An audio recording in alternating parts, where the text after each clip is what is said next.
숙소의 로망을 가지고 가죠. 인생샷 사진을 찍기 위해. 그 다음에 내가 이곳에 있다. 지금 이 좋은 곳에서 내가 누리고 있다.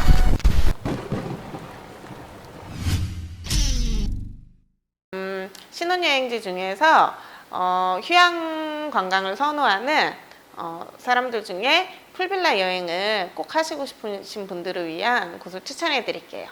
만약에 내가 풀빌라에서 묵고 싶다. 풀빌라에서 좋은 숙소에서 풀빌라가 뭔가요?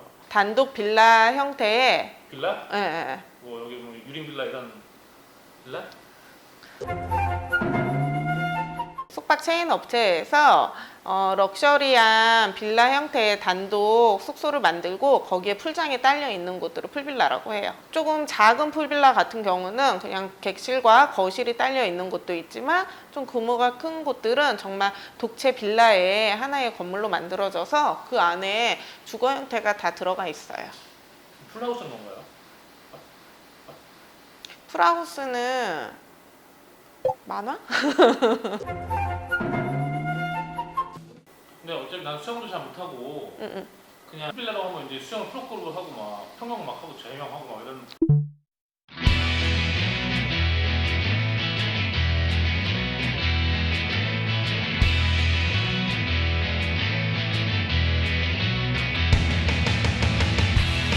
그렇진 않죠. 보통 이 숙소의 로망을 가지고 가죠. 인생샷 사진을 찍기 위해. 그 다음에 내가 이곳에 있다. 지금 이 좋은 곳에서 내가 누리고 있다. 대표적으로 가장 많이 가시는 곳이 발리. 발리는 전 세계 체인 리조트들이나 그런 호텔들 아니면 풀빌라들이 가장 많이 밀집되어 있는 지역이기도 해요. 그래서 발리에 좋은 숙소들이 많기 때문에 발리를 가장 많이 가시고, 그 다음에는 태국의 코사무이나 푸켓을 많이 가시고, 좀 고가이긴 하지만 그래도 정말 진정한 휴양을 누리고 싶다 하시는 분들은 몰디브도 많이 가세요. 몰디브가 꽤 비싸더라고. 예, 몰디브는 꽤 많이 비싸요. 일단 비행기 가는 것도 시간이 꽤 걸리기도 하고 직항 노선이 없기 때문에 여러 곳을 경유해서 가야 하는데, 보통 가장 많이 이용하는 비행기가 싱가포르 항공, 싱가포르 경유해서 몰디브로 가서 또 내가 원하는 숙소까지 경비행기를 탄다든지 이런 식으로 이동을 하거든요. 몰디브 같은 경우는 그 풀빌라 자체가 정말 바닷가 위에 이렇게 지어져 있는 곳들도 많고 정말 자연에서 온전한 힐링을 누릴 수 있도록 마련되어 있는 숙소들이 많기 때문에 이 도심의 생활들에 지쳐 있거나 하신 분들이 많이 가세요. 비용 같은 경우는 리조트별로 차이가 많이 나기 때문에 사실 예산을 알려주면 그 예산에 맞는 숙소를 우리가 추천해 드리는. 내가 만약에 근데 발리를 가고 싶어요. 근데 손님이 한 1인당 150 정도로 생각해요 하면은 사실 발리에서 풀빌라 가기에는 좀 어려워요. 내가 풀빌라를 갔는데 정말 목욕탕 같은 그런 수영장이 있는 숙소에서 자고 싶진 않잖아요.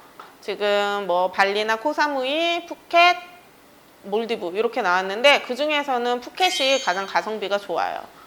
푸켓 같은 경우는 뭐 100만 원 초반대부터도 풀빌라에 묵으실 수가 있는 곳들이 많이 있어요. 궁금한 게 보통 리조트나 호텔 같은 경우는 2인 1실. 그러면 그 100만 원도 도산하는 가격인가요? 아니죠.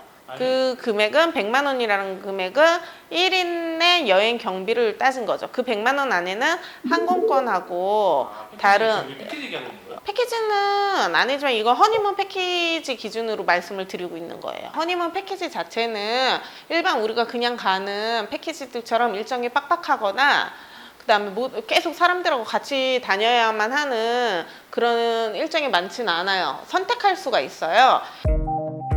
사실 너무 저렴한 곳들은 정말 가면 그 목욕탕 타일 같은 거 있잖아요.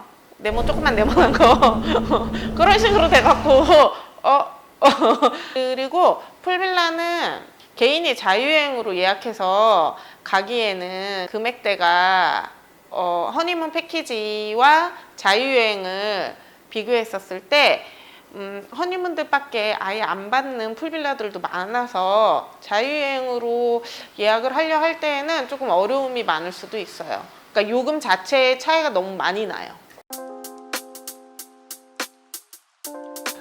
보통 직항이나 경유나 모든 것들이 다 있는데 발리나 푸켓 같은 경우는 직항 노선이 있고 코사무이 같은 경우는 직항 노선이 없어요. 그래서 방콕에서 스탑을 했다가 들어가야 하거든요. 그래서 이런 경우에 코사무이 같은 경우는 사실 저는 방콕에서 1박이나 2박 정도로 하시면서 방콕 여행도 겸하면서 같이 코사무이 들어가셔서 휴양하시는 것도 추천해 드려요. 한 지역에서 한 3곳 정도로 말씀을 드릴게요. 일단 발리에서는 지금 가장 번화한 지역이 꾸따 지역인데 사실 발리에서 추천드리고 싶은 곳은 셰라톤 리조트예요. 이곳은 풀빌라는 아닌데 발리의 가장 큰 그 쇼핑몰이 있는 곳이고 그 꾸따 해변 바로 길 건너에 있는 리조트예요. 발리의 그러니까는 가장 번화하고 발리의 모습을 가장 응집돼서 볼 수 있는 지역이니까 이곳에서 1, 2박 정도 묵으신 후에 풀빌라로 이동하시는 것도 저는 괜찮다고 보고요. 그다음에 발리의 청담동이라고 하는 스미냑 지역. 스미냑 지역에서는 좀 가성비가 괜찮은 곳으로는 W 호텔 안에 있는 풀빌라 그쪽을 추천해 드려요. 울루와트 지역에서는 반얀트리 풀빌라는 워낙 오래됐으니까 우리나라에도 반얀트리 서울이 있잖아요. 그 동남아 지역에 체인으로 많이 있어요. 풀빌라로. 그 다음에 발리에서 또 많이 가시는 곳은 아야나 리조트라든지 이런 곳에 있는 풀빌라도 많이 가세요.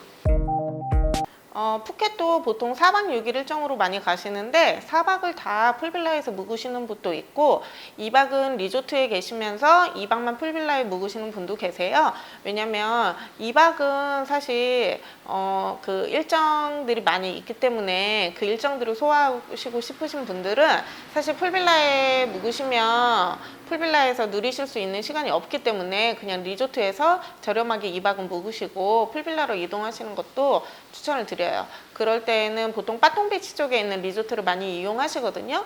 홀리데이인 리조트라든지 아니면은 약간 발음이 그런데 시펄 리조트 그쪽도 많이 이용하세요. 그래서 거기에서 2박 정도 묵으신 후에 풀빌라로 많이 가시는데 풀빌라로 가실 때 이용하시는 곳들이 빠통비치 쪽에 있는 더나카 리조트 그쪽에 풀빌라도 이용하시고요. 아니시면 더 쇼어라든지 이런 데 이용하시고 또 저는 사실 개인적으로 추천드리고 싶으신 곳은 라차섬 안에 있는 배 타고 들어가야 돼요. 라차섬까지. 예, 거기에 더 라차 리조트라고 있어요. 거기를 추천을 해드리고 싶어요. 근데 이쪽은 조금 고가이긴 한데 금액이 상관이 없으시다면 저는 라차섬 안에서 마지막 휴양을 즐기시는 것도 푸켓 여행의 매력적이라고 생각해요. 코사무이 쪽은 정말 그 아름다운 숙소들이 너무 많아요. 추천해드리는 곳은 발리와 마찬가지로 반얀트리 리조트가 있는데 그쪽 반얀트리 풀빌라가 가장 인기가 많고요. 그다음에 르메르디앙이라든지 콘레드 그 세계적인 체인이잖아요. 그 체인 호텔들의 풀빌라가 이쪽에서도 인기가 많아요. 저는 조금 약간 어찌 보면 촌스러워서 사실 돈을 주고 가는 리조트나 풀빌라는 웬만하면 그 세계적인 체인 호텔들을 이용을 하라고 말씀을 드리고 싶어요. 왜냐면 그 안에서 부대 시설이라든지 서비스 등 전 돈 주고 가서 누릴 수 있어야 한다고 생각하거든요. 오늘은 제가 허니문 가시는 분들의 풀빌라에 대해서 말씀을 드렸는데 다음번에는 장거리와 단거리로 자유여행을 가시는 허니문으로 자유여행을 선택하신 분들의 일정에 대해서 간략하게 소개를 해드릴게요. 안녕!